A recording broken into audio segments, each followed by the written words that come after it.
must just be an incredibly fun role to play, because by the time you show up, everyone's kind of mortified at, like, what's it going to be like, you know? Did you imagine, Miss Adler, that something would happen to you? Is that why you chose to meet here in a public place, your favorite restaurant?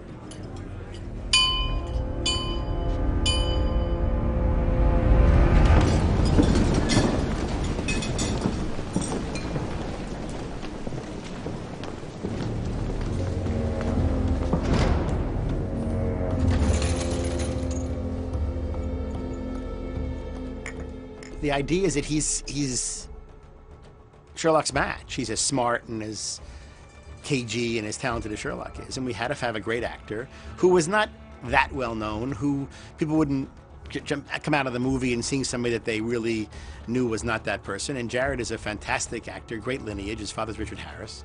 And he's great. He's great. It's a really great pair. He and Robert are as incredible together as Robert and Jude are. You're in danger of getting into sort of cliches when you're dealing with supervillains, right?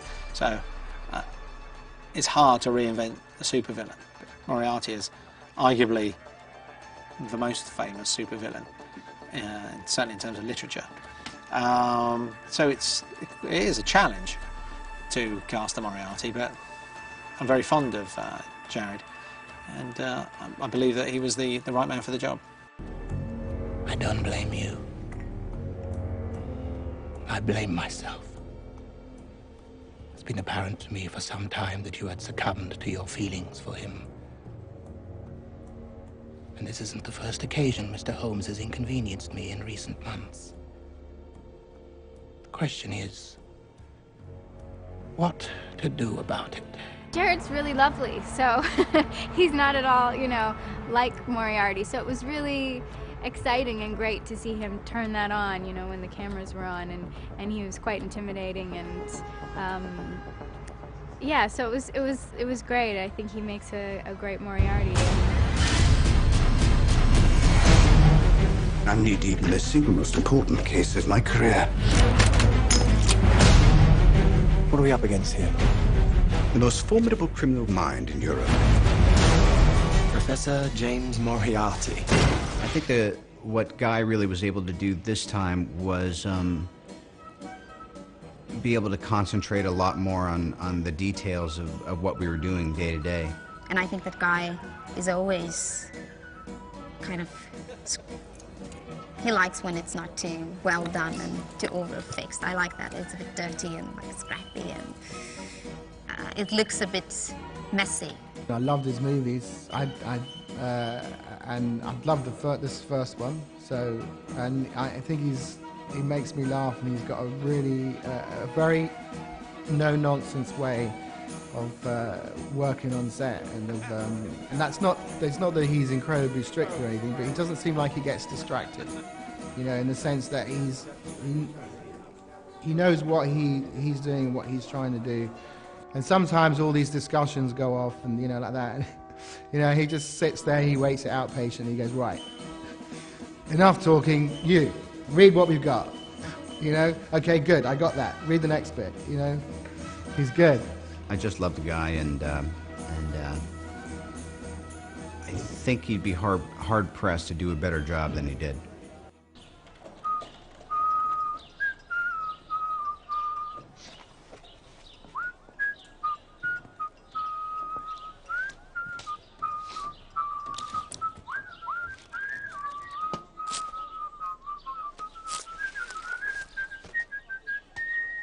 I've got the rest.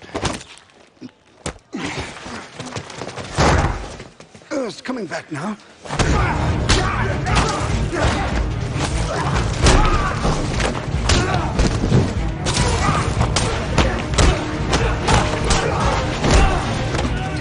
I think the first one, we had incredible characters, a great visceral look, and a really unique tone to the movie. And that's what we wanted to bring forward into this one, and felt we could have fun with that, and then bring all those things up to another level, and maybe make a slightly more interesting plot, in that we got to make it a little bit bigger.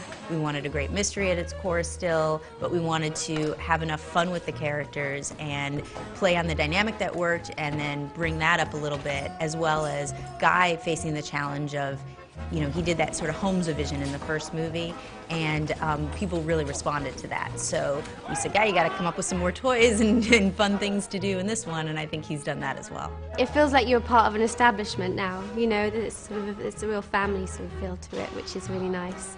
And these are such great stories and good characters. It's just lovely to be part of. Well, I believe that, like a good Sherlock Holmes tale, you kind of are wondering where it's all going to wind up, and you're pleasantly surprised when you find out. Your clock is ticking. Do trust me. No. Did you just kill my wife? I timed it perfectly. Just follow my lead. Make it count. I'd say that counts. You do seem excited, manic. I am. Verging on ecstatic. Psychotic. I should have brought you a sedative.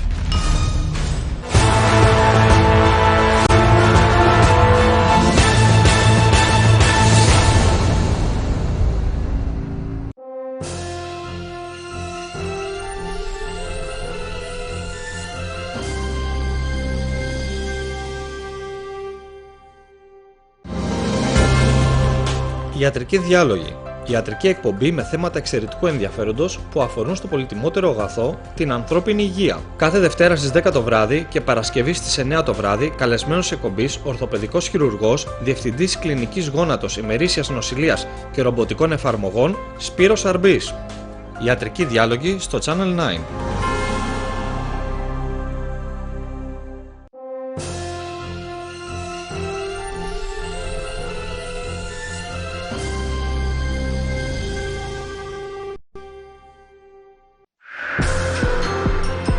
Κατάλληλο για άνω των 8 ετών.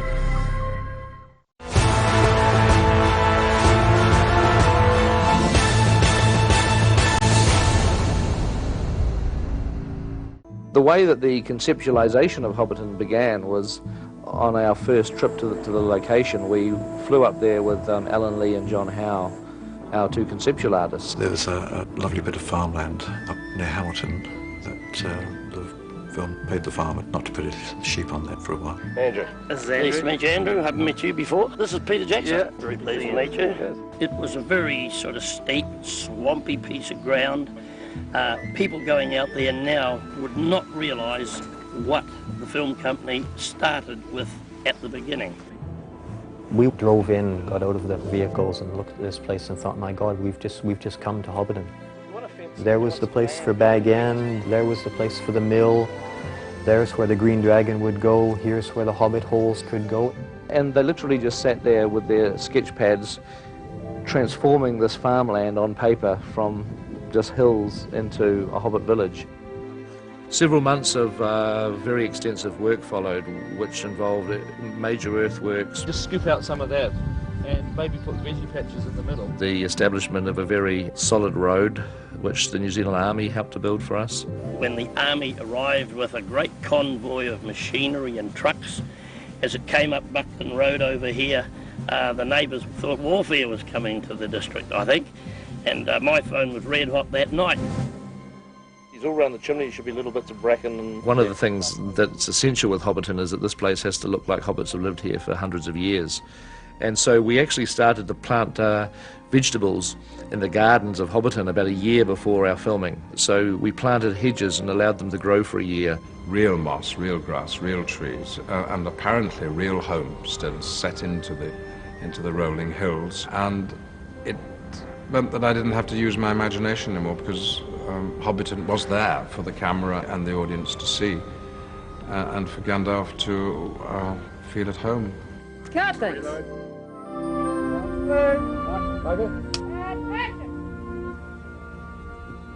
When you read the books, if you have any sort of imaginative bone in your body, you can't help but have an exact picture in your mind's eye of what Hobbiton looks like. And then to show up on the sets, you sort of think, that's exactly how I pictured it.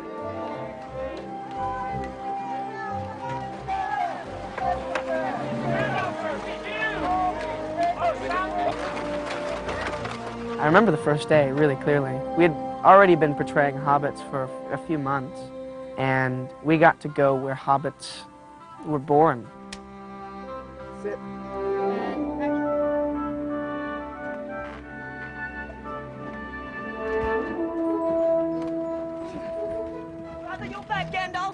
Yeah. I mean, that one. Hobbiton was incredible. When we all arrived there, we thought everyone wanted to stay there, you know. We're not in Kansas anymore, Toto. The hobbit holes and the pathways and the, you know, vegetable gardens and the wheat field. Yeah, this sort of town center and the pub and this amazing bridge over this little pond. And it was just absolutely gorgeous. All of the things that are rich and luscious and right about what was described in the trilogy about Hobbiton were there. So you grab it, you eat, and put it down again, and then with your mouth full, you will say, you know. Say what you like about Mad Baggins, but no one keeps a better table. And cut. We walked around, and it was all to our scale, so we could walk around and feel like hobbits. Open the doors and walk through the gardens and walk down the streets and see other people walking around like hobbits, and it was amazing. Some of my favourite days filming certainly have been in Hobbiton when we did Bilbo's party, because there's a huge party atmosphere and there's cakes and people are dancing and it's just hobbits in their element having fun. And it in a way ultimately does represent what is at stake throughout the entire saga of the Lord of the Rings.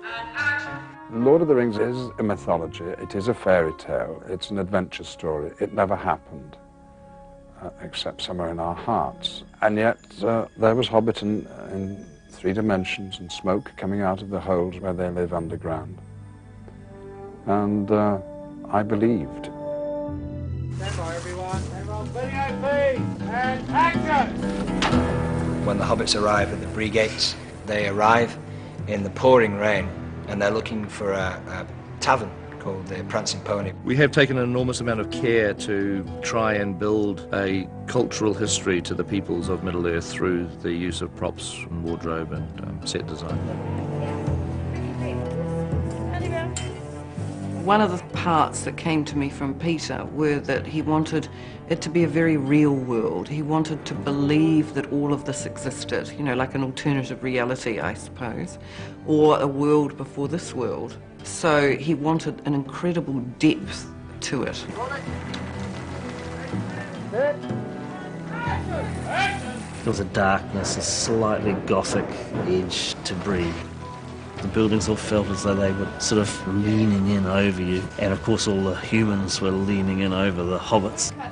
The hobbits have left the comfort of the Shire, and now all of a sudden the big folk are all around and you can't look anybody in the eye, and the faces that Peter, you know, the actors that he hired, gritty, intense, and so Bree is, in the books and in the movies, the first time that the hobbits, you know, have begun an adventure, I suppose, that is perilous. Stand by for take. Lots of light, lots of bubble and animation. To believe the story, you've got to believe the world you're in, and a lot of work has gone into the detail, even though the camera won't pick up on it all. Roll sound. Sound speed. Back one, action. And action. You build an environment for the actors to act in. For example, we have engaged this potter, Merrick Music, and he made all the pottery throughout the movie, including the pottery you see in Hobbiton and the Prancing Pony and all of the stuff made according to Alan Lee's designs. Many.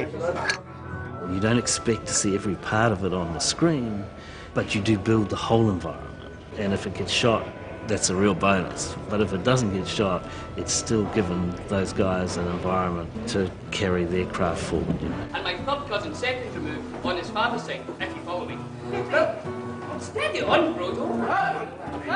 And that's the thing, even though in this film you may not see some of those details, they're definitely there, all put together to create such a rich world. There is so much that we reference to Tolkien just within the production design, the visual look of the film. It actually makes it feel very real and historical. 644, take 8. 3, 2, 1, go!